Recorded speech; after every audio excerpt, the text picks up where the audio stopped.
What's up, YouTube? This is Down the Line Conservatism with your host, Nathan Peters. Alright, today we're going to be doing a reaction video on Omarosa, Manigault, and Joy Behar. Pretty much just at each other's throats on The View. If y'all don't know, Joy Behar is kind of the lady that kind of took over The View. You know, there was Whoopi, and then she was kind of seen as the person who ran it, but I'm gonna be giving y'all my perspective, and I try so hard not to be biased. That's why it's called Down the Line, because I'm not trying to lean towards right or left, because I'm not a Republican, I'm not a Democrat.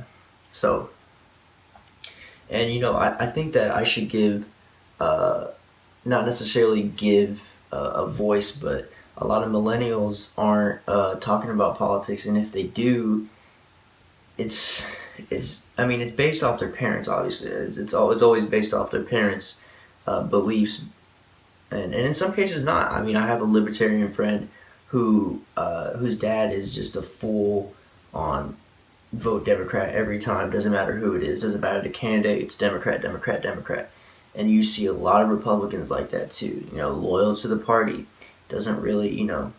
So I like to. I want to shed some light for being such a young millennial who is into politics. And I'm nowhere near an expert in this. I don't know every name. I don't know everyone in the Senate and Congress. I don't, but I do have some good knowledge to spit. So let's get right into the video. So, my dear, you look very good. Thanks, Joy. You look very nice. We're in red today. So you're working for the Donald. This is my first time back in 13 years. Oh, wow. I was here on the first season of The Apprentice. Love it. It's good to be back. She was on the first season of The Apprentice. I did not know that.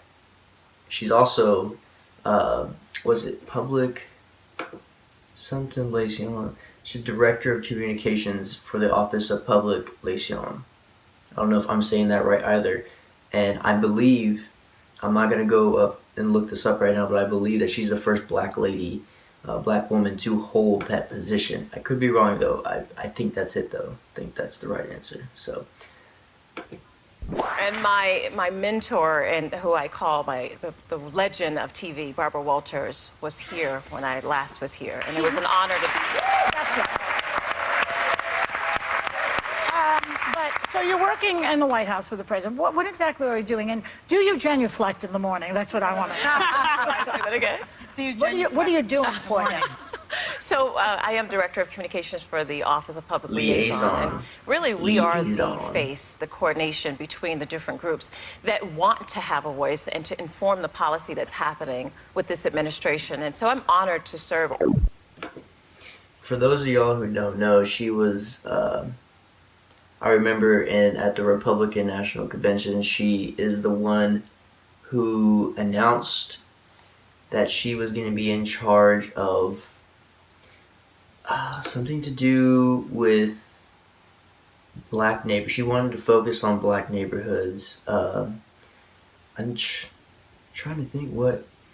Director of African American Outreach. So she made it a heavy focus that she wanted to get guns off the streets and, help kids who don't have, help black children who don't have dads, and just a bunch of other really influential stuff that, and here it is again, I'm not trying to be biased, but these cities that have the toughest gun laws and that are run by Democrats are the cities with the most crime.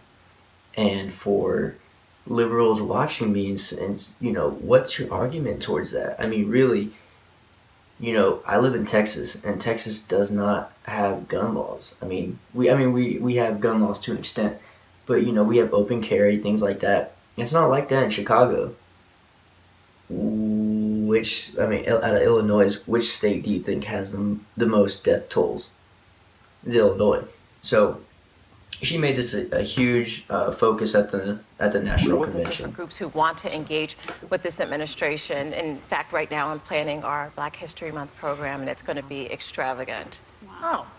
Well, Yeah. let me follow up on that because you said you're working on Black History Month, and one of your jobs during the campaign was to reach out to the African American I was community. the director of African American engagement for the Trump-Pence campaign. Right, but 94% of Black women did not vote for Donald Trump. They voted for Hillary Clinton. And how do you respond to the criticism that Donald Trump doesn't really understand the Black community, doesn't really... Well, let's put it in context. Let me finish my question. Well, how many questions? Because that's about 3 or 4. The criticism has been that he's just using you for optics and that he doesn't really care about the Black community. First one, and then we can go through each step. First of all, African Americans traditionally vote Democratic. Let's just establish a historical precedent. They vote for the Democrat. 94, 95%. So that's no different. But Donald Trump got 13% of the African American vote. He doubled what Romney got, and he is very, very excited about engaging with the African American community. That's true. He did double now, your what second and third Romney question got. I really didn't hear. So if you want to go through those again, the criticism has been in the African American community that Donald Trump doesn't really care about the community, and in fact, he's just using you as optics. First of all, no one uses me. No one uses me. That if this was to be turned around, guys, I want y'all to think about this. If that was a right-wing Republican woman questioning a woman like Omarosa and say she was a Democrat, do you know how outraged she would have been if she was on the other side of the aisle?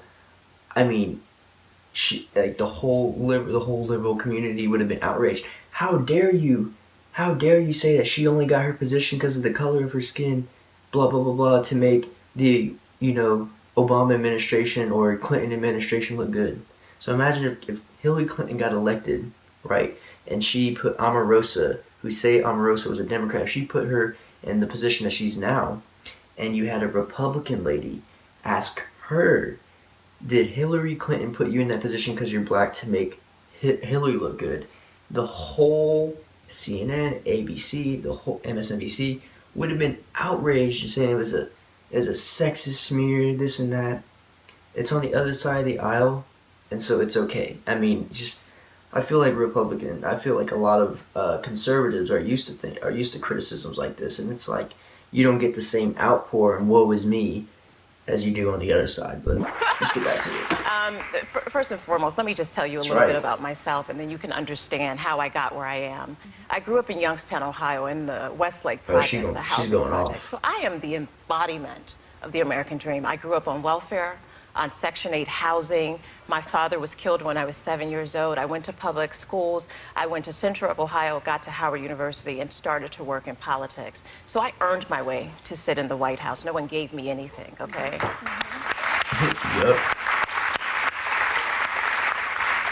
And I think that when you start talking about the African American community, the last administration decided not to aggressively do African American outreach. They felt that if they helped all Americans, then the black community would be helped. And that, that really isn't the approach that we're taking.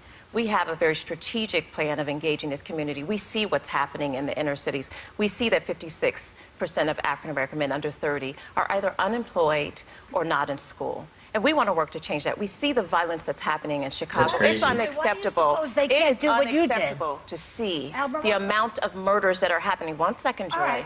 Because what's happening in Chicago, and there's not an uproar, that so many people are dying and being shot, is unacceptable. Okay, well, and so we are going to address that.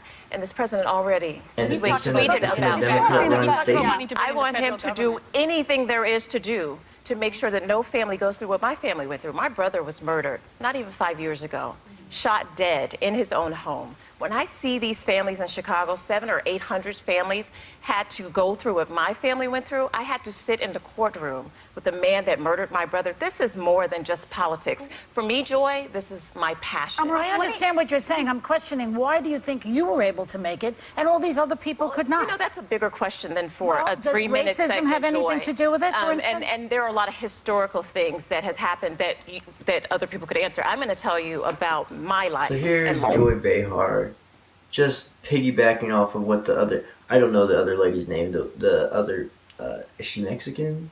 The other lady who was just talking. She piggyback off saying, "Are you sure it's not because of the color of your skin and that's the reason why you're in that position?" I mean, you could give it a rest. I mean, she just laid out her credentials and explained why she earned her way to the office. I don't know if y'all remember or if y'all ever saw the video of Trump was giving a speech, or he was at his rallies, and I think one of the people in the crowd asked him if there was any job openings, or asked her about jobs, and Trump goes, "Do you need a job?" Brings her up there. She was a black lady. The whole damn media went out and said, "Oh, Trump did that as a publicity stunt to look good for black people." I mean, when is it gonna stop? I don't know. Well, why do you think President I was Trump, able to make it, one second, Gretchen. I was able to make it because my mother made sure that we were in the church, that Christ was the head of our lives, that education was at the top of every single thing that we did. I think and it's quite common she kept amongst us the out black of community. trouble and out of the street. Yes. And that's why I can't speak because we're not all a monolith. The African American community is so diverse. But my mother and the sacrifice she made after my father was murdered is the reason that I am successful And I agree today. with all those things that you say, and hats off for all of your hard work in getting to where you are today. I guess my question is, what is it about Donald Trump, President Trump, that you see that will help change the way in which African Americans are in our communities? Well, I think that you all have gotten to know him as a business mogul, as an entertainer, reality star, as a reality star, now as the president of the United States. I can't make it up. But I know him. I know it's got to burn your They blood. say anybody can be president. He proved it. It's got to be really. Joy, I know it's got to be really, really hard after, the last year and a half of all the things that you said about Donald to see him sitting in the Oval Office. I know it's got to be hard for you, but I have to tell you that I know him. It kills me, as a matter of fact. And I know it and does. I love that. But here's the great thing. You all know him as the president. I know him as a friend. I know his heart. I know the things that he's seen has never been reported on, and probably folks won't ever So we talk shouldn't about. listen to what he says? I'm talking about my experience, Joy. Yeah. You can listen to what you want. You have decided to continue to hit him and hit him and hit him and not even give him a chance in his first I'm week. waiting for him But to I will say apologize. this. I want to ask That's you, so though, true. You want who? I'm waiting for him to apologize for all the things he said about You? No, not to You know, from what my my family has told me, because I obviously wasn't like 5-10 years ago, was not caring about politics, and I wasn't really watching The View. I mean, was it like five? So they usually have 5 ladies sitting there, and then they bring a guest on. I was not watching 5 women converse at a table. I was watching cartoons or Family Guy or something.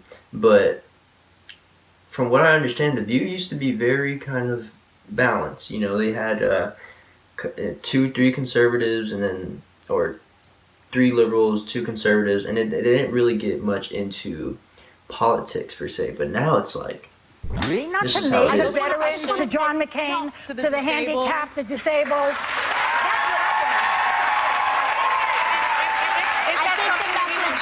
I think the message that he has about personally about school choice, about opportunity, about jobs, I think that message did get to a lot of people, and that's why a lot of African Americans, a lot of people who were in poverty, people of all genders and races came out. My It did. issue is African that Americans did not and come that's out why for people Donald. they voted came for out him. more than they had for Republicans in the past, and that They means something. did, and you have to give some credit to that, Sonny. Women did not. I think- But I know, we but also the have to problem- move from campaign now. He's the president. Right, We're no but longer here's the- campaigning. here's my So question those for you. same lines don't How do you bring The left will always refuse that comment. The black people came out for Donald Trump. Okay, when they say that 13% of black people in this country voted for Donald Trump, I think 4 or 5%, I think they just said on there, voted for Mitt Romney. Okay, and Mitt Romney was too kind of good morally to his fault. I'm not a huge Mitt Romney fan, but I know that he's a Mormon and that he really takes his religion seriously, and that he would never pull or say any of the things that Trump say. Okay, so you would think that someone that's more friendly, that's more forthcoming, would get more votes, right? More black people would come out for someone like that. And the point that Joy Behar is making, and these other girls or these other women are making is that with all the outrage and comments that Trump's made, 13% isn't anything, and that's a lot. I mean, 8% more that a lot of Republicans get in the past. I mean, John McCain, he got more black votes than John McCain. It's just it says something. It says something about Trump's message, and I'm not a huge. I mean, I would say I like Trump, but I'm not. I don't. There's a lot of things I don't like about him, especially his tweeting. And there's some stuff that he said during on the campaign trail that's just unnecessary. And he would have won regardless, but there's actually more into this video. If y'all go and look it up, it's about like 24 minutes long. I didn't want to get into more of it because I would have just kind of, been a chicken with his head cut off, saying the same exact thing over and over again because they just attack her. I mean, I want y'all guys to go and watch this. She just gets attacked and attacked and attacked, and I don't know why. I don't know why conservatives go on this network. I mean, I guess, and a lot of people. There's been a lot of reports that say that the audience that claps at everything that the View says that they're bought and paid for. I don't know. It's something to think about, but this is Down the Line Conservatism with your host, Nathan Peters. Thank you guys for tuning in.